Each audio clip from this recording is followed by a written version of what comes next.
Hey there again, it's Sprax, and welcome to your weekly therapy section. Today we have the lovely sound of nature behind us, even though I'm just talking into a phone, and phone microphones are terrible when it comes to audio recording. What you're going to hear is just, but that's fine. That's okay. It's the thought that counts. So as you see by the title, today's topic is one of my biggest pet peeves that I see everywhere. I've heard for years. And it's the concept of spare a rod, spoil the child. You'll typically, is that a Dallas Cowboy star? Ooh. Before I was rudely interrupted by the sight of a local terrorist, the whole spare the rod, spoil the child concept, right? You see it a lot on the internet. And you hear it a lot too. At least I've heard it a lot growing up and everything. But it's particularly, you'll see it a lot like on an internet video. You know, we all use the internet. You're watching this on the internet where, say, a child is acting up or whatnot. Or even skits about parents who coddle their children. And whereas, the comments will be, well, if that was me, I would have been whooped. If that was me, yeah, my parents would have torn my behind, blah, blah, blah, blah, blah. We've all know the comments. We all have seen it. And whenever I see it, whenever I see people say that, or whenever I've heard that, it's always been the dumbest thing in the world to me, because it doesn't work. Forgoing the academic side of it, because I am not licensed, even though there are journals, academic journals and papers written on it by psychologists on how just ineffective it is. The basic concept is you brought a child into this world, right? Something that you're responsible for if you are a good parent or just a average parent. You brought a child into the world that you're responsible for. And now that they're behaving in a way you do not like, you're frustrated and need to hit them. How does that make any sense? Honestly, it's just a case of an extreme when you really think of it anyway. Those who fall into that realm, they see people who coddle their children and do nothing, as soft. And, soft, lax, they're spoiling the child. And instead of finding an intermediary, lane, a middle ground, they feel that what is effective is going to the other extreme end and just hitting on children. And this is speaking anecdotally, anything. I have no statistical source for this.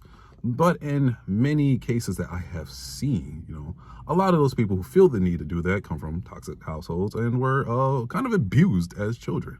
I'm not talking about just abusing children in general when I'm saying this, even though there's an argument that whoopings and things are abuse. But in my experience, a lot of people that come from those households were kind of, beat on the more extreme end, if you get what I'm saying. So speaking on the effectiveness of it, right? I was whooped as a child, and my younger sister, who's a moron, was also whooped as a child. And the two of us are a tale of two different extremes. And here's what I mean by it. Me being old is getting whooped and everything, whatnot by my mother. My dad was in prison. That's a story for another day and everything. Good guy, by the way. I like my dad. We have a great relationship. But he wasn't around for most of my life because he couldn't be. Just is what it is. Being the oldest and being whooped, and not even being the oldest and being whooped, but being the type of person that I am, somebody who doesn't like being inconvenienced, somebody who is either naturally rebellious or conditioned to be rebellious. For whatever reason, I'm rebellious. Getting whoopings for myself, it wasn't something I got and I was like, oh no, this is terrible. I've learned my lesson. No, for myself, getting whoopings meant, damn, I got to make sure I don't get caught next time. Because getting beat wasn't something I dreaded or anything. At least once I hit around 8, 9, 10, going into the preteen years, right?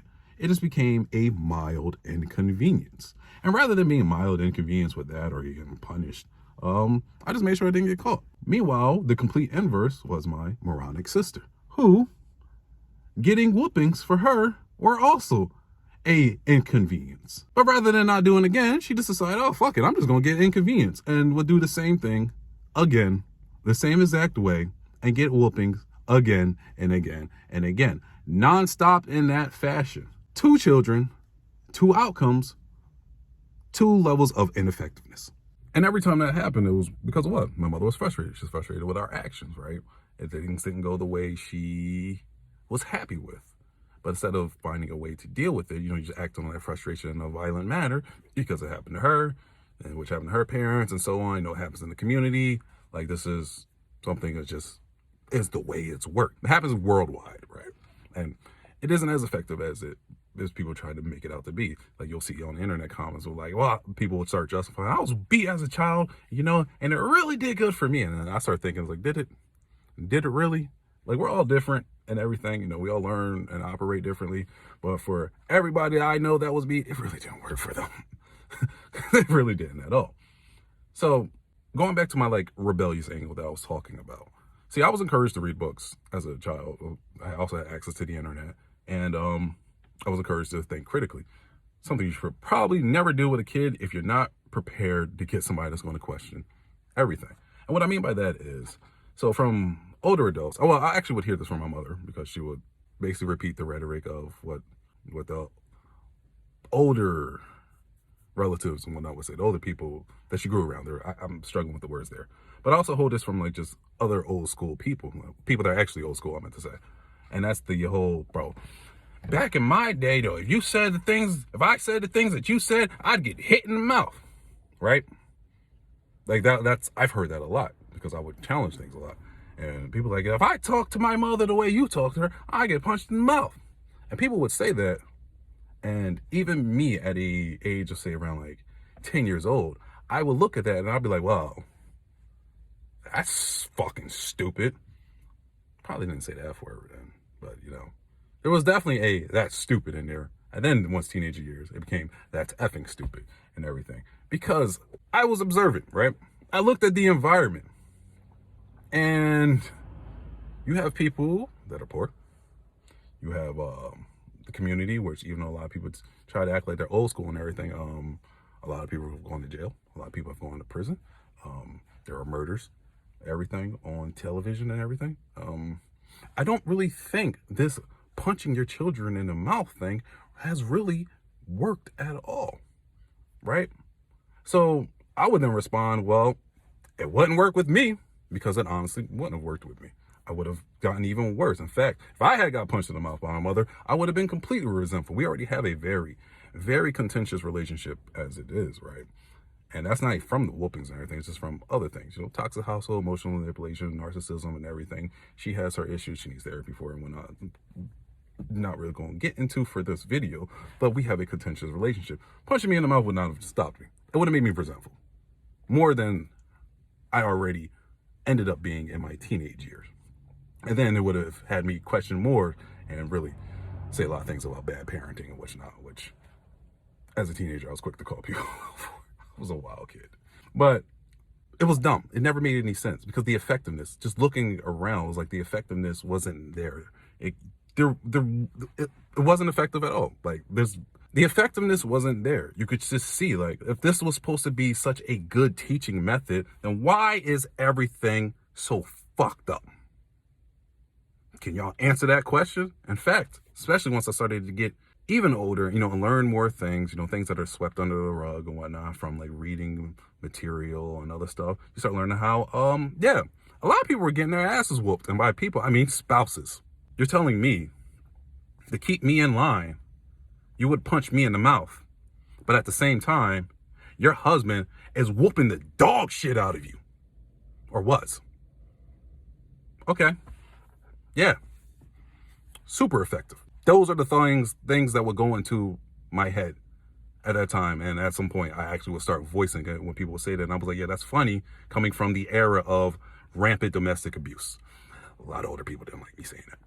And as always, I like to add more context to it with myself and everything. Because like I said, these are like little therapy stories in a way. So with all the whippings I got, I barely remember any of them. The only one I really remember is when my mom accidentally hit me in the nuts, because that shit hurt.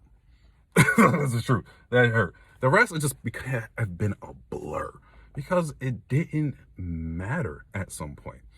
I became an actor once I got near my preteen age, being a rough kid anyways. It was just, tires herself out. I'm like, all right, cool. Back to what I was doing. Just like that. However, and I'm 30 years old, right? Don't always look it, but 30 years old. And that's very important to this context. Back when I was around between the ages of 6 and 8 years old, and I don't remember the exact age, but I say 6 and 8 because my great grandfather, who I lived with when I moved from Philly to Jersey, He died when I was like midway through being 8 years old. Somewhere around that time, between 6 and 8, ice cream trucks coming around. We lived in the burbs in Jersey and whatnot, nice little house and things, and I wanted ice cream. Mr. Softy Truck, y'all already know how it is.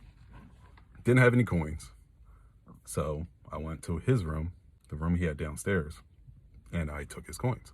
Like I went to the jar because he had a big old margarine jar or butter jar. You know the ones I'm talking to, ones that are like dark brownish type color. Yeah, and they always get repurposed after all the butter or margarine is gone, however you say that stuff. So yeah, he had a whole bunch of quarters and coins and just everything in there. So in my infinite wisdom, I went and took some of them.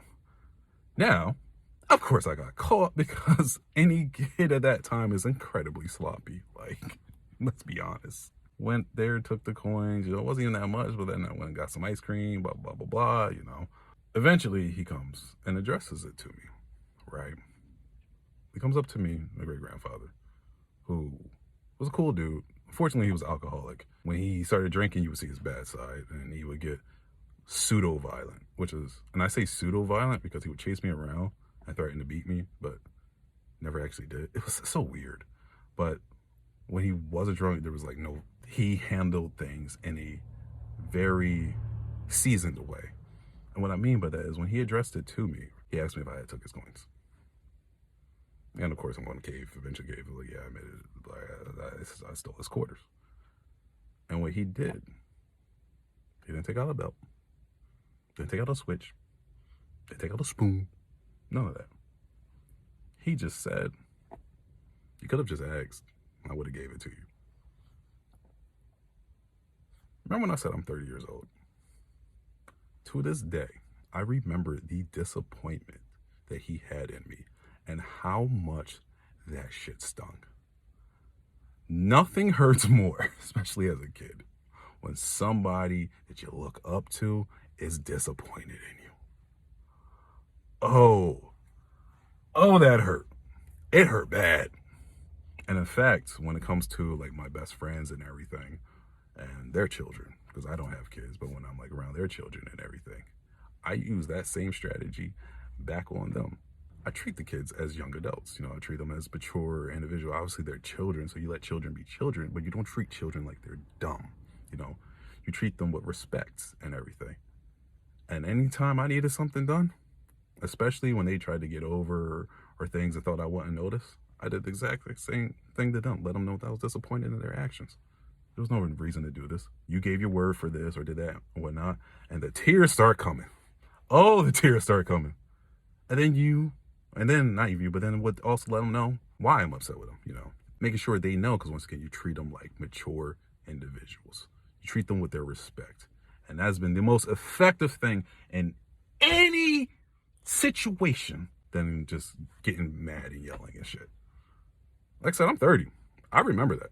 I literally don't remember any beatings besides the nut shot because it was a whole accident and that shit hurt. Other than that, they're all just blurs. They literally are blurs.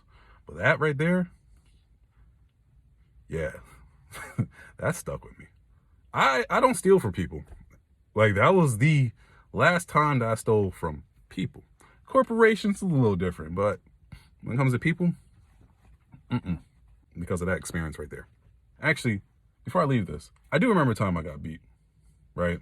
But that's because I got hit by a car because of my cousins and then got whooped by my cousin's parents. That's a story for a different time. See y'all in the next one.